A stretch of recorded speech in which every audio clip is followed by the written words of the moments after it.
శుక్రవారం నాడు శుక్రుడు అధిపతి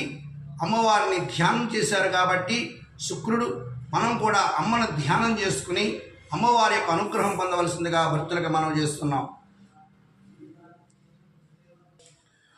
ఈరోజు శుక్రవారం నాడు మనకి ఏకాదశి మహాపర్వదినం రోజున అనేకమంటి కష్టాలు దుఃఖాలు నివృత్తి అవడానికి, వ్యాపార అభివృద్ధి, కుటుంబ అభివృద్ధి, దాంపత్యంలో ఉన్నటువంటి దోష నివృత్తికి ఈ రోజున అమ్మవారి యొక్క ఆరాధన చేసినట్లయితే అమ్మవారి దగ్గర